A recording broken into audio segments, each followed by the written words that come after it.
அஸ்ஸலாமு அலைக்கும் வரஹ்மத்துல்லாஹி வபரகாத்துஹு. குர்பானி என்ற வழிபாடு அல்லாஹுடைய தூதர் ஸல்லல்லாஹு அலைஹி வஸல்லம் அவர்களிடம், அல்லாஹுடைய தூதர் அவர்களே, குர்பானி என்றால் என்ன என்று கேள்வி எழுப்பப்பட்டது.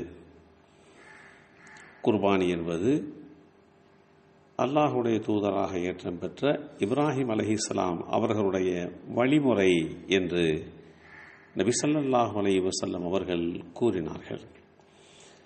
குர்பானி கொடுப்பதன் மூலமாக நமக்கு கிடைக்கக்கூடிய நன்மைகள் என்ன என்று நபித்தோழர்கள் கேள்வி எழுப்ப, அல்லாஹுடைய தூதர் ஸல்லல்லாஹு அலைஹி வஸல்லம் அவர்கள் அந்த குர்பானி பிராணியினுடைய ஒவ்வொரு முடிக்கும் பகரமாக நன்மைகள் உண்டு என்று தெளிவுபடுத்தினார்கள். அப்படியானால் ஆட்டின் முடிகள் அதிகமாக இருந்தால் அதற்கு ஏற்றால் போல் நன்மைகள் அதிகமாக கிடைக்குமா என்று கேள்வி எழுப்பிய போது ஆம் என்று பதில் சொன்னார்கள்.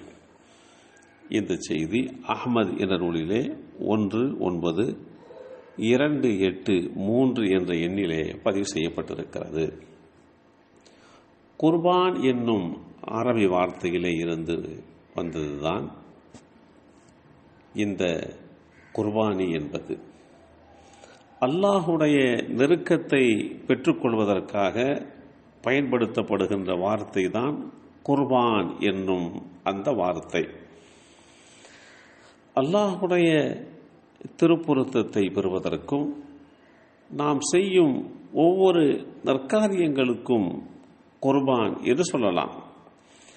ஆனால் குர்பானியினுடைய செயலுக்கு அதிகமாக பயன்படுத்தப்படுகின்ற வார்த்தை, குர்பானி செய்வதை ஒவ்வொரு சமுதாயத்தவர்களுக்கும் கடமையாக்கி இருக்கின்றோம் என்று அல்லாஹ் குறிப்பிடுகிறான்.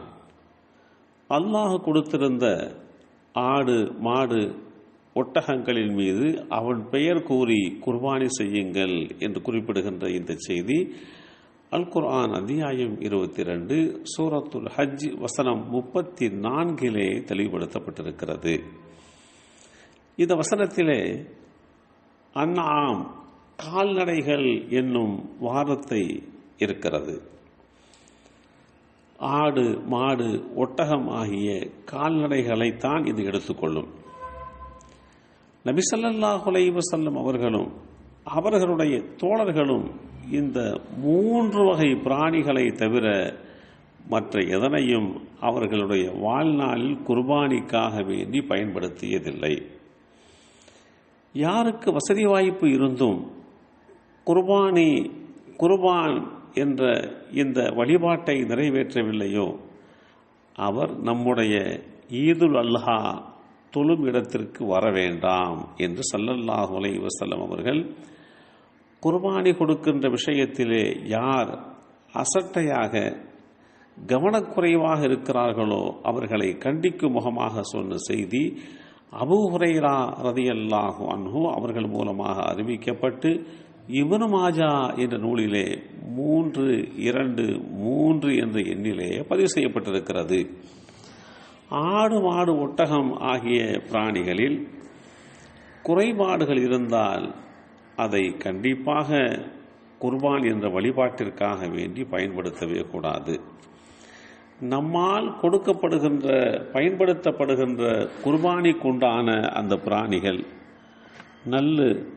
நல்ல முறையிலே கொழுத்ததாக ஆரோக்கியமுள்ளதாக இருக்க வேண்டும். அப்படி நபி ஸல்லல்லாஹு அலைஹி வஸல்லம் அவர்கள் நல்ல ஆரோக்கியமுள்ள, பலமுள்ள, உடல் வலிமை வாய்ந்த பிராணிகளைத்தான் குர்பானி கொடுத்தார்கள் என்பதுதான் நபிமொழி தொகுப்புகள் தெளிவுபடுத்துகின்ற உண்மை.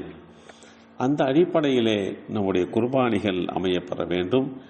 எல்லாம் வல்ல அல்லாஹு தஆலா நம்மால் நிறைவேற்றப்படுகின்ற அந்த குர்பானி உள்ளச்சமுள்ளதாக, அல்லாஹுடைய அச்சத்தை வெளிப்படுத்துவதாக, அல்லாஹுடைய நெருக்கத்தை பெறுவதற்கு உண்டான குர்பானியாக அமையப்பெறுவதற்கு அல்லாஹ் அருள்பாலிப்பானாக. அஸ்ஸலாமு அலைக்கும் வரஹ்மத்துல்லாஹி வபரகாத்துஹு.